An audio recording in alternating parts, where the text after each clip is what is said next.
Jama'a assalamu alaikum, barkanmu da yamma, da fatan mun wuni lafiya. Tarka shi yau kuma hodar iblis ce ta sha ɗumin ciki. Mene ɗumin ciki? To an haɗiye ta.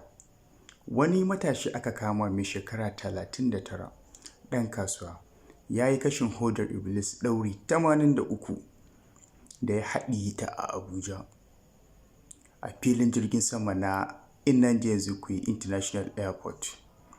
Hukumar NDLEA, wacce take hana sha da fatauci na miyagun ƙwayoyi, ta yi ram da shi a Abuja.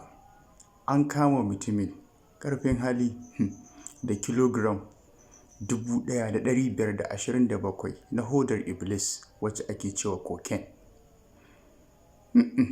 Allah ya kyauta. Kwamandan hukumar Kabir Sani Tsakuwa ya tabbatar da faruwar wannan al'amarin. Allah ya kyauta. Ya yi irin wannan ƙarin bayani ne a lokacin da abin ya faru. Allah ya ba mu wadatar zuci.